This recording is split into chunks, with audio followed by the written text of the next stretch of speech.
plus mieux de rester avec son Duolingo que d'aller souscrire à Offental Chance. Et je vais vous dire le pourquoi. Pour ceux qui veulent écrire en commentaire, vous ne pouvez se concentrer sur le thème qui va être débattu aujourd'hui. Vous pouvez aider en tapotant, vous pouvez aider dans les commentaires. Et après le PowerPoint, on déroulera les commentaires et je pourrai vous répondre en commentaire. Parce que déjà, je suis sur l'ordinateur, si vous ne l'avez pas remarqué, et je ne pourrai pas prendre des gens qui devront monter ici et parler. Parce que l'ordinateur n'a pas encore cette fonction. Je ne pourrai pas prendre des gens qui devront monter ici et parler parce que l'ordinateur n'a pas encore cette fonction. Donc, vous allez supporter le live comme ça aujourd'hui. Ceux-là qui regardent leur téléphone du côté normal, vous devez bien regarder ce qu'il y a dans le PowerPoint. Ok, nous avons atteint les 300 personnes qu'on attendait. Voilà, nous sommes 300 à regarder. Je commence le PowerPoint avec vous et c'est dans quelques instants. Voilà la première page de notre PowerPoint. On parle ici des différentes routes qui mènent vers le Duolingo. Les différentes façons du Duolingo qui mènent vers la réglementation en Allemagne. Quand nous avons ici au milieu, si nous pouvons le voir, nous sommes ici au milieu, nous avons les Wege aus dem Duolingo. Ça sont les différentes routes sur le Duolingo. Quand tu as un Duolingo, alors quand tu avais un Duolingo avant, qu'est-ce que tu pouvais avoir? Tout ce qui est mis en jaune, ce sont les Gesetze que tu pouvais avoir quand tu avais un Duolingo. Tu pouvais avoir un Beschäftigungsduolingo. Et dans ce Beschäftigungsduolingo, il y avait les trucs comme le paragraphe 60D. Et il y avait aussi le paragraphe 25b, Absatz 6 du Aufenthaltsgesetz. Quand nous allions peut-être dans le Ausbildung Duolingo, il y avait aussi pareil, avec la perspective qu'après ton Ausbildung, si tu es bien intégré, tu pouvais souscrire au paragraphe 19. Nous avons aussi le 25a, le Aufenthaltsgesetz, Einzelnorm. Nous avons le 25b, Aufenthaltsgesetz gut integriert. Nous avons le 25 Absatz 5, Aufenthaltsgesetz aussi. Nous avons le 19, Aufenthaltsgesetz. Et nous avons le Härtefallantrag. Ça, c'est le paragraphe 23 pour des gens spécialisés. Ils avaient des handicaps, ils avaient des maladies incurables dans leur pays et tout. Et nous avons maintenant ce qui a vu le jour. C'est ce que j'ai mis pour vous en star. C'est le paragraphe 104c du Aufenthaltsgesetz. Donc, comment faire pour accéder à toutes ces choses? Il faut d'abord, bien entendu, être muni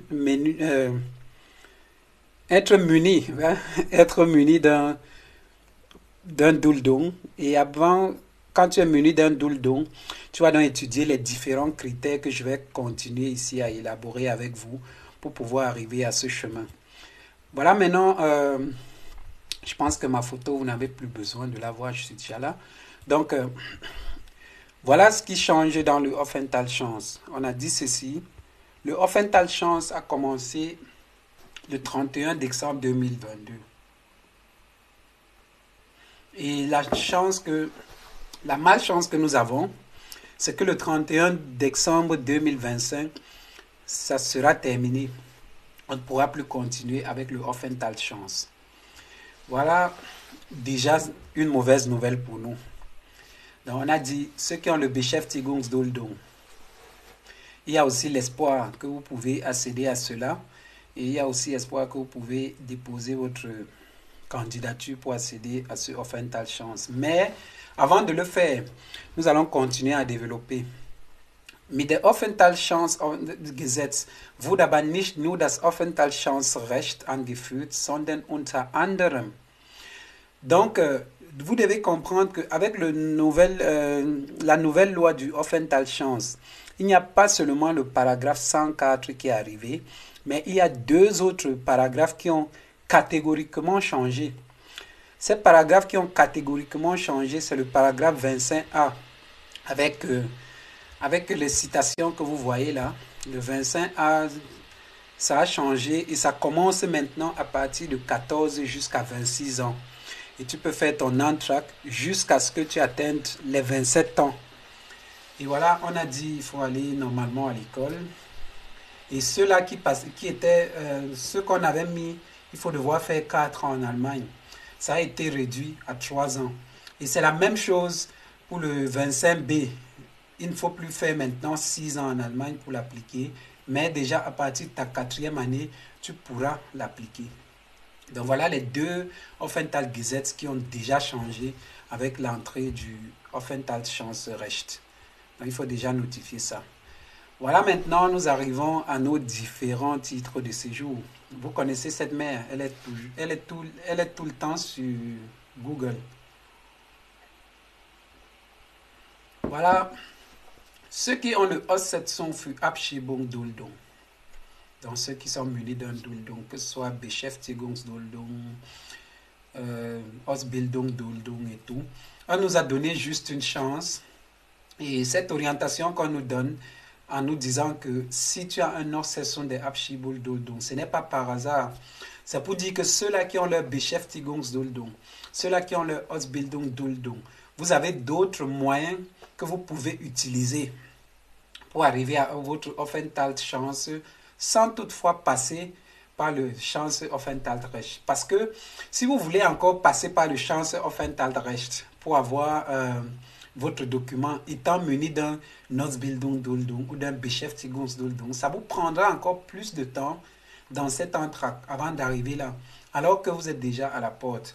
Dans cela, je vous prie bien d'aller regarder encore les paragraphes 25A et B parce que vous êtes dans cette catégorie. Vous avez déjà atteint le pas. Nous voyons ici le paragraphe 104C, c'est l'intermédiaire du paragraphe 25 et le 25A. Donc, nous comprenons déjà que si j'ai mon Ausbildung-Duldung, j'ai mon Beschäftigungsduldung, pourquoi je vais souscrire au 104 sans toutefois essayer d'aller au 25 ou d'aller au 25B.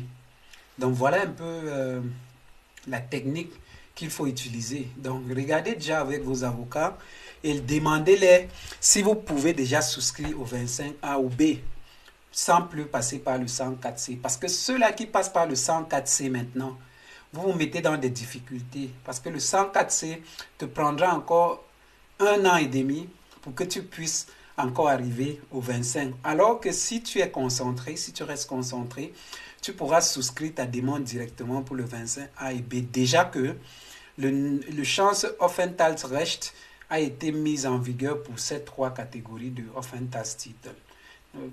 Justement parce que on a diminué les années pour l'obtenir. Donc, étudiez déjà ça avec vos avocats et regardez ce qui peut venir.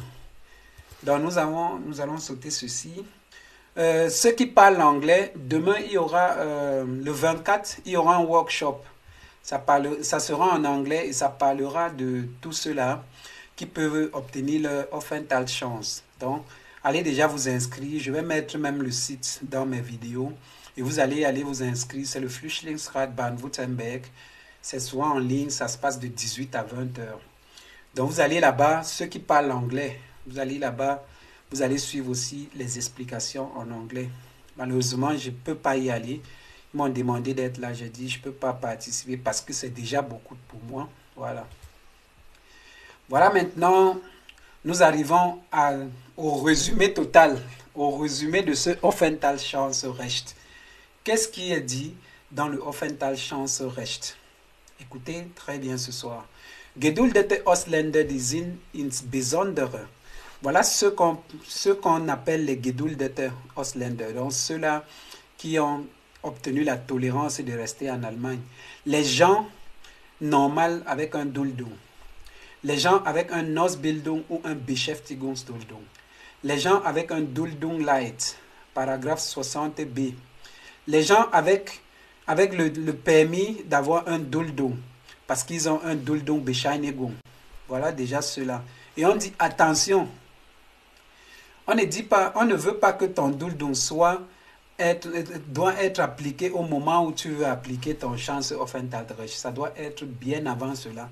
Donc, il faut bien rester concentré. Et on parle ici de qui? On parle des gens qui sont en moyenne depuis 5 ans en Allemagne, qui sont restés en Allemagne durant ces 5 années, geduldet, gestattet oder mit ein Aufenthaltserlaubnis in Bundesgebiet. Donc on dit geduldet, soit tu avais un Duldung gestattet, soit si tu avais un Aufenthaltsgestattung ou un Aufenthaltserlaubnis et que tu sois resté plus de 5 ans en Allemagne, ou bien minimum 5 ans en Allemagne. Et cela, jeder Voraufenthalt währenddessen eine Abschiebung aus rechtlicher oder tatsächlicher Gründe unzulässig war. On parle ici de ceux qu'on va calculer et les retirer dessus. Si on t'a expulsé une fois, tu es allé, tu es revenu, ça commence à compter à la date où tu es revenu, plus à la date où tu es arrivé premièrement. Donc il faut déjà que les gens comprennent ce processus, pas qu'après, vous allez dire que j'étais venu en 2017, après on m'a rapatrié en Italie, je suis revenu après, non. On parle de ceux-là qui sont restés sans être expulsés en Allemagne. Donc, passons maintenant à la prochaine étape. On dit, ils sont pas restés plus de 3 mois dehors. Ils sont rentrés directement. Et on parle d'ici d'une catégorie de personnes. Ça seront les gens qui seront entrés le 31 octobre 2017. Pour que, à partir du 31 octobre 2022, vous ayez fait vos 5 années en Allemagne. Donc, toujours très bien comprendre ça. Parce que le Stichtag qu'on a pris, c'est pour ceux-là qui auront fait minimum 5 ans en Allemagne. On n'a pas parlé d'une exception ici. On parle justement de ceux-là qui sont classés dans la catégorie du 31 octobre 2017. Ça fait que le 31 octobre 2022, tu as tes 5 ans, tu peux appliquer ton Aufenthaltschance. Donc, à bon entendeur, salut déjà pour ceux-là qui sont déjà tombés dans les pièges. Donc, restez concentrés parce que ce sont des choses qui nous arrivent. Ici, on parle maintenant de qui? On parle de ceux-là qui pourront peut-être venir de leur pays et les personnes qui viennent des pays sûrs, qui ne peuvent pas obtenir un titre de séjour, qui ont été bloqués. On va vous permettre d'obtenir ce Aufenthaltschance. Mais seulement que à la fin, vous devrez prouver votre identité pour pouvoir obtenir soit le 25A, soit le 25B. Et ça ne marche pas pour cela. Abgelehnt ehemalige Asylbewerber. Donc, si on a déjà refusé ton asile en Allemagne, si on a refusé ton asile de tous les côtés, tu es parti. Après, tu entends que le chance Aufenthalt est là, tu reviens. Tu n'auras pas ça aussi. Kann auch Personen erteilt werden, deren Asylantrag gemäß 30 Absatz B offensichtlich unbegründet abgelehnt wurde. Donc, on parle aussi des gens qu'on a refusé leur asile depuis longtemps, ohne Grund, donc sans aucune raison. Vous pouvez revenir. Pas que vous pouvez revenir, donc vous allez demander aussi votre truc si vous êtes resté en Allemagne durant ce temps. Erfasst zur Verhinderung eine restliche Auseinanderreißen der Familie, außerdem bestimmte Familienangehörige, unabhängig von deren Aufenthalt, und zwar Ehepartner. Donc, on parle ici de ceux-là qui ont interdit qu'on les identifie à leur famille. Donc, ces familles-là qu'on n'a pas identifié que c'était vos familles, vous ne pourriez pas obtenir de chance Aufenthalt pour eux. Et on va parler ici généralement des cas des gens qui troublent leurs identités, qui empêchent qu'on reconnaisse leurs identités. Cette page ne nous concerne pas, ça concerne les Turcs aussi, et ceux-là qui travaillent en Allemagne étant des invités. Parce que le chance Aufenthalt, il faut que vous compreniez, c'est une loi qui est appliquée pour beaucoup de personnes.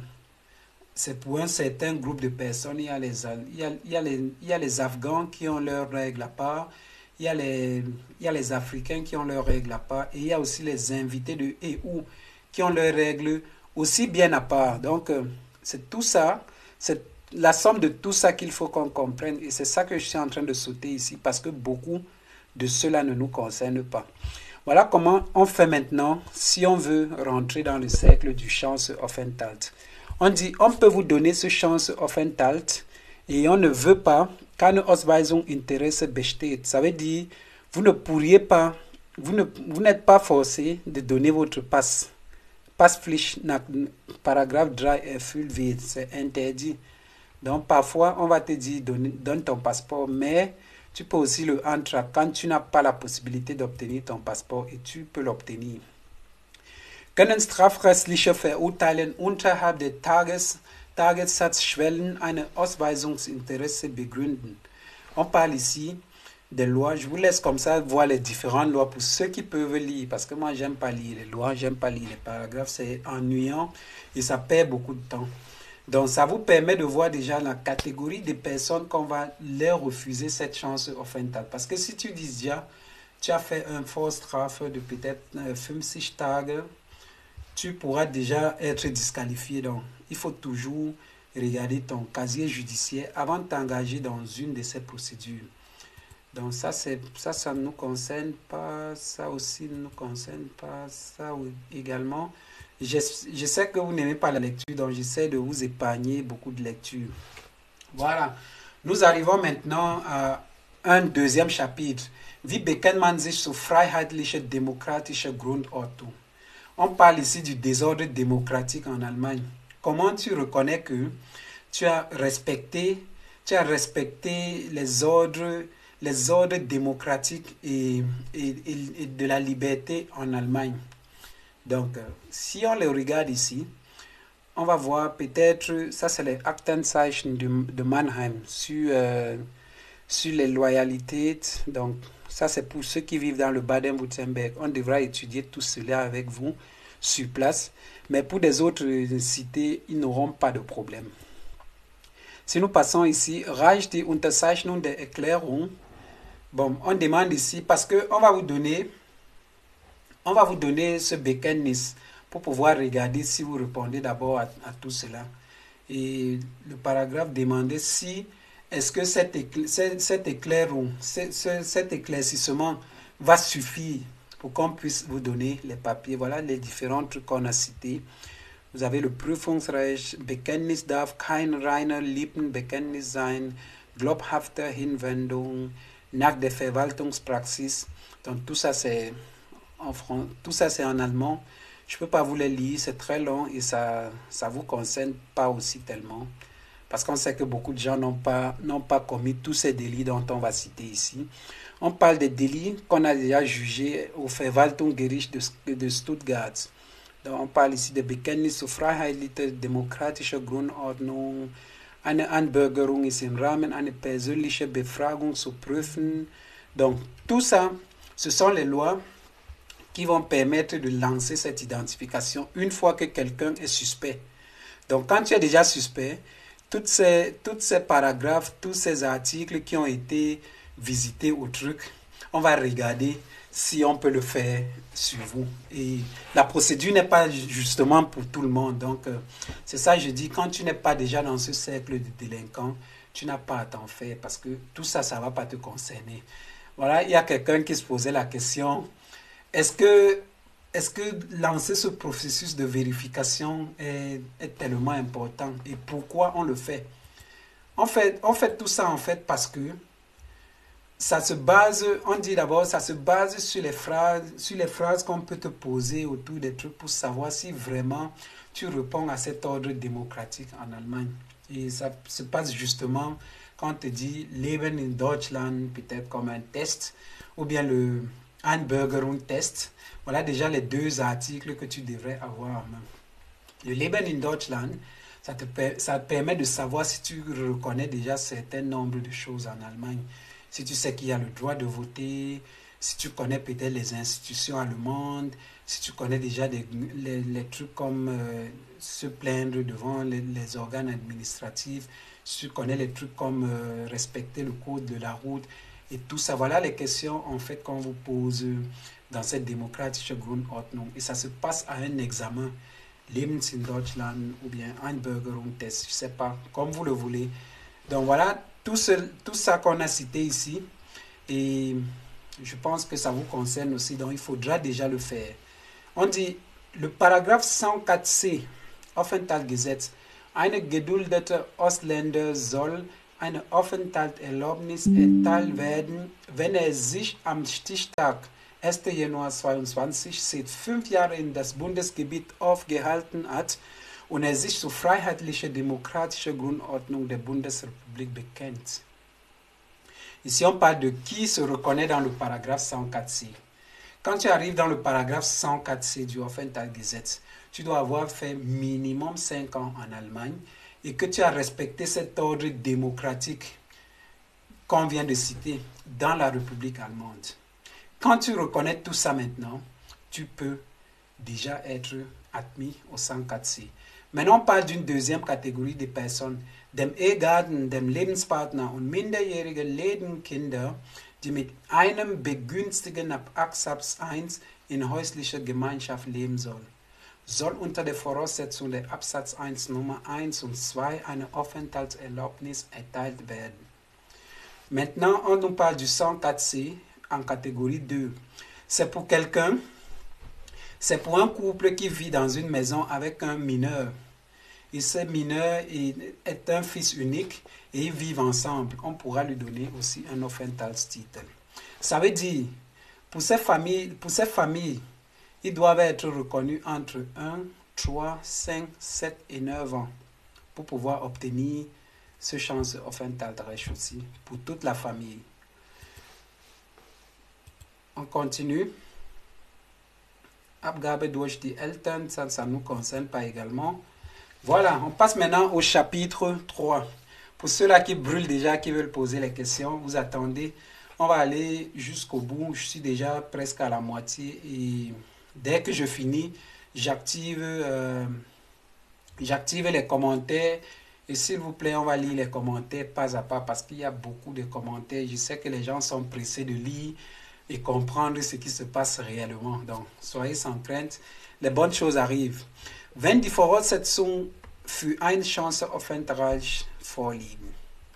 Donc, quand vous avez déjà rempli toutes ces conditions dont on vient de numérer, quand toutes ces conditions sont remplies, qu'est-ce qu'il faut maintenant faire avec ce Chancenaufenthalt? On commence donc à citer ce qu'il faut faire. On a dit, ça c'était déjà loin, wenn der Chancenaufenthalt erteilt wird, ça soit vorliegen, oui. Voilà un peu, je vais récupérer ma photo, je ne veux pas que vous voyez ma tête. Vous allez lire plutôt le test qui est là. Voilà un peu à quoi va ressembler notre table quand vous avez rempli les conditions. Die Ausländerbehörden sind angehalten, jedenfalls nach Antragstellung, sofern diese etwa wegen klaren Nichterfüllung der erforderlichen Voraussetzungen Haltzeiten nicht offensichtlich unbegründet ist, bis zur Entscheidung von aufenthaltsbeendenden Maßnahmen abzusehen. Wir bitten die untere Ausländerbehörde der Bundesregierung Karlsruhe Referat 81, sowohl die Beantragung einer Aufenthaltstitel nach Paragraph 104c Aufenthalt unverzüglich per E-Mail anzuzeigen, als auch die Nullform der Entscheidung darüber. Donc, ça se passe généralement différemment par rapport à ceux qui appliquent souvent d'autres titres de séjour. Vous savez, quand notre paragraphe 25 finit et que nous allions souvent le renouveler, dans la phase de renouvellement où de nouvelles décisions doivent être prises, on nous donne souvent un Fiktionsbescheinigung. Mais ici, ça ne sera pas le cas, comme le schéma est en train de vous montrer. Ça veut dire que quand tu appliques ton Antrag, tu n'auras pas de Fiktionsbescheinigung jusqu'à ce qu'on te donne le paragraphe 104c. Et parfois, on peut refuser ta demande. Là, tu peux faire un recours, comme je viens de le lire. Et si on ne refuse pas ta demande, tu auras le Anspruch au 104c. Les demandes refusées sont les demandes des gens peut-être qui ont eu des problèmes, qui n'ont pas été réglés. Et là, vous devez maintenant être sur l'appui d'un avocat pour qu'on puisse régler vos problèmes avec le Ausländerbehörde qui va permettre à ce que vous ayez votre 104c. Donc, quand vous appliquez déjà ce 104c, ayant revu toutes ces modalités, si vous appartenez déjà à ce groupe de personnes, vous aurez votre 104c sans obtenir de Fiktionsbescheinigung. Parce que d'ailleurs, il n'y a pas de Fiktionsbescheinigung dans cette procédure. Donc, on ne vous donnera pas de Fiktionsbescheinigung jusqu'à votre 104c. Et maintenant, quand le 104c s'expirera, tu pourras faire un Antrag à l'heure venue. Donc, tu pourras faire un Antrag bien avant même que ça ne finisse, peut-être à 2 mois avant la fin. Tu pourras déjà faire ton Antrag, soit pour le 25A, soit pour le 25B. Et généralement, il y aura d'autres possibilités, mais tu ne pourras plus les appliquer. Donc, la seule sortie du 104C, c'est le paragraphe 25A et le paragraphe 25B. Pour ceux-là qui veulent appliquer à d'autres paragraphes, qui ont déjà leur document, appliquez-le directement sans passer par le 104. Parce que ce qui va bloquer dans le 104, c'est que tu ne pourras plus appliquer aux autres trucs comme le non-SIND pour Good Integrator qui est aussi un bon Aufenthaltstitel. Donc, ça veut dire, on répond ici directement à la question des gens qui font le Beschäftigungsduldung ou le Ausbildungsduldung. Parce que quand tu as ton Ausbildungsduldung, tu peux sortir, tu prends le paragraphe 19D. Mais si déjà tu appliques le 104C, pour sortir de là, tu partiras au 25A ou au 25B. Ça dépend de ton âge. Donc là maintenant, tu es coincé parce que tu as appliqué le 104C qui était bien aussi un document, mais ça ne te permettra plus d'avoir le non-SIND qui est aussi costaud. Donc voilà où le piège se cachait. On vient de le découvrir à l'instant aussi ensemble. Et voilà ce qui se passera dessus. Wenn das Chancenaufenthaltserteilt wird, quand est-ce qu'on vous donnera donc ce Chancenaufenthaltsrecht? Pour ceux-là qui n'ont pas déjà eu, pour ceux-là qui n'ont pas encore eu, voilà comment on fera pour vous les donner dans un futur. Mit Erteilung einer Aufenthaltserlaubnis erlischt die Duldung. Donc, dès qu'on vous remet votre 104C, le Duldung ne passe plus. Ça veut dire que tout cela qui avait le Duldung, avait le Von Flag, ça va échouer. Tu ne pourras plus dire que j'ai le Duldung, je ne dois pas quitter ma ville, je ne dois pas quitter le pays. Tu seras libre d'aller partout. Il y aura une extension sur le marché de travail. Il y aura une extension sur l'entrée du marché de travail. Il y aura les possibilités de voyager légalement en Allemagne si tu as un passeport. Tu peux même voyager en Allemagne, tu peux voyager hors de l'Allemagne, tu peux voyager où tu veux avec ce Aufenthalt. Juste avoir un passeport et tout est fait. Bon, il y aura maintenant une possibilité d'appliquer au Sozialgesetzbuch 2. Jusqu'ici, c'est les gens qui avaient les documents qui pouvaient avoir accès à ce Sozialgesetzbuch.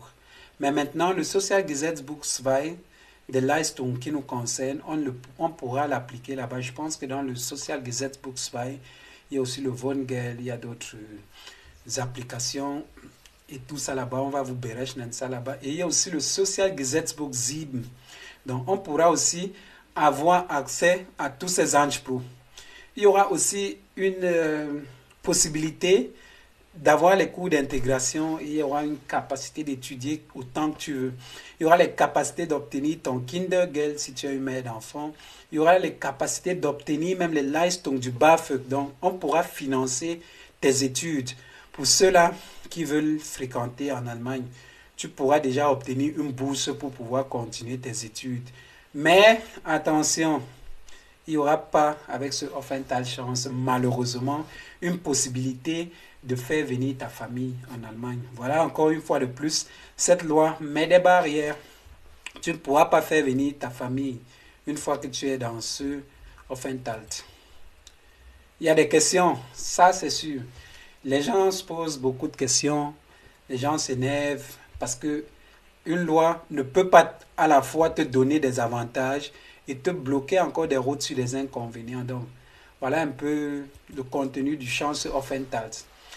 Qu'est-ce qui va donc se passer après que tu aies obtenu cette Aufenthaltschance? Je vous laisse le temps de respirer. Je vous laisse le temps de prendre une petite pause, le temps que moi-même, je prenne une pause. Et là, on revient maintenant pour comment ça se passera avec le Aufenthaltschance.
plus parce que d'autres me disaient déjà, j'entendais souvent dans les commentaires, d'autres disaient déjà que dès que ça finit, tu ne pourras plus appliquer de document, ou dès que ça finit, on peut te refuser ton document, ou dès que ça finit, on peut te refuser ton document, dès que ça finit, tu ne peux plus appliquer à d'autres trucs, ou bien si on rejette, tu es fini.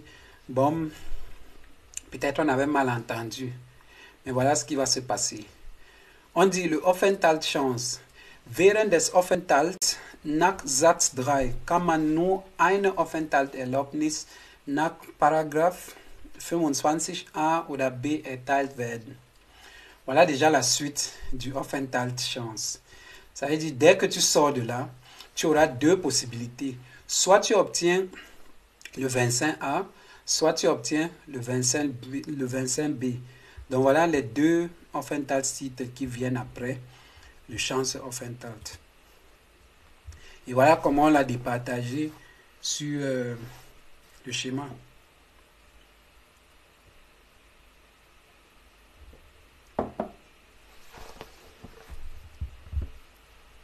Je vous laisse le temps de regarder le graphique, après je vais l'expliquer. On dit ici, aussi longtemps que vous remplissez les possibilités d'obtenir le 25A ou bien le 25B, vous pouvez en même temps appliquer à tous ces deux-là.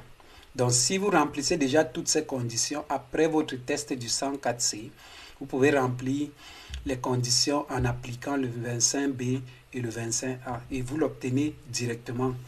Malheureusement, une possibilité d'accéder à un autre titre de séjour ne sera plus autorisée. Donc, vous devriez passer parmi ces deux-là. Et généralement, si tu ne connais pas lequel tu peux appliquer les deux en même temps pour que le Ausländerbehörde lui-même te classe dans le secteur où tu correspondras. Parce que beaucoup de gens vont venir appliquer un titre de séjour qui n'est pas dans leur richeton. Et ils auront la malchance que on va les rejeter. Mais la chance que tu as, c'est d'appliquer les deux en même temps pour voir si on prend un, on laisse l'autre. Et généralement, quand on rejette quelque chose, on va begründen ça. On va te dire pourquoi on a rejeté et pourquoi on voudrait que tu fasses ça autrement. Voilà comment on va le faire avec ces deux Aufenthaltsrecht. Mais déjà, appliquer un n'est plus autorisé ou bien n'est pas conseillé. Vous appliquez les deux en même temps dans l'optique d'obtenir un à la fin. Le 81 Aufenthaltsgesetz, tu ne peux l'appliquer que après que tout cela soit passé. Mais déjà, il faut savoir que votre perspective, c'est le 24.5 ou le 24B. Ça me rappelle encore le 81 Gesetz. Ça, c'est juste les trucs on appelle ça encore quoi? Les Fiktionsbescheinigung. Parce que quand je dis à quelqu'un qu'avec le 81 Absatz 4, tu peux voyager, tu peux tout faire en Allemagne parce que c'est un titre de séjour intermédiaire, mais avec le Absatz 3, on t'interdit de voyager. Il y a beaucoup qui voulaient me taper, mais c'est normal. C'est parce qu'ils n'ont pas lu. C'est juste que le 81 Absatz 3 dit que ton identité n'est pas claire et on te refuse de sortir du pays. Avec le Absatz 4, tu as déjà un titre de séjour, tu veux juste te renouveler et le temps qu'il vérifie, il te donne un Fiktionsbescheinigung de ce genre. Voilà maintenant nos paragraphes qui vont venir à la fin, après ce paragraphe 104C. On dit celui-là qui fait son application bien avant, il aura la chance après d'obtenir premièrement un Fiktionsbescheinigung. Parce que quand tu obtiens un Fiktionsbescheinigung, il y a deux possibilités dans ce cas. Soit tu obtiens ton 25A ou B, soit tu obtiens un rejet. Et quand tu obtiens un rejet, directement tu tombes dans le Duldung. Et ce Duldung-là, on ne pourra plus jamais l'enlever parce que après ce Duldung, tout est bloqué. Tu seras ausreisepflichtig. Donc, il faudra te démerder autrement, soit en refaisant le Ausbildung, en refaisant le Ausbildung dans l'optique qu'on te laisse faire tes 5 ans, tu appliques le paragraphe 19D. Donc voilà déjà les conséquences du rejet après. Si tu n'as pas obtenu le 25A et le 25B, tu n'auras plus d'autres titres de séjour. On te donne un Duldung. Et quand tu as le Duldung, tu recommences à zéro. Soit tu commences à faire une formation, soit... Donc ça veut dire, donnez-vous au maximum, donnez-vous au max les possibilités que pendant ce titre de séjour, que vous soyez dans quelque chose qui puisse vous donner les papiers après. Parce que si après, vous n'avez pas réussi, dans ce titre de séjour, vous n'aurez plus de chance en Allemagne. Peut-être les chances seront moindres, mais vous aurez beaucoup de problèmes. Voilà. La tête du bonhomme qui sort encore que les gens se posent des questions. Les gens se posent des questions. Voraussetzung für den Übergang in die Aufenthaltserlaubnis nach paragraphe 25b. Voilà ce qui se passera maintenant dès que nous sortons de ce paragraphe. Parce que dès que nous aurons fini, il y aura des possibilités d'avoir autre chose. Généralement, je sais que à partir d'ici, normalement, je vous ai déjà tout dit. Parce que après le 25B, il y aura des possibilités d'autres d'appliquer autres titres de séjour. Je vais vous montrer. Maintenant, on dit, après le 25B, ça c'est pas pour nous. Voilà juste les éclaircissements du 25B. Ein Ausländer mit einer Aufenthaltserlaubnis nach 140 soll ein Aufenthaltserlaubnis nach Absatz 1 nur erteilt werden, wenn die Voraussetzung des Paragraphe 5 Absatz 1. Nous l'avons lu très en haut. Quand il remplit les conditions qu'il n'a pas fait de dégâts en Allemagne, il n'a pas volé, il respecte les Grundordnung de l'Allemagne, on peut te donner un 25B. Et ça se passe avec Identitätserklärung. Si tu n'as pas éclairé ton identité, tu auras un problème. On dit Identitätserklärung notwendig, laut Gesetzbegründung. Donc si tu ne montres pas ton passeport à cet instant, si tu n'éclaires pas ton identité, tu ne pourras pas obtenir ce titre de séjour.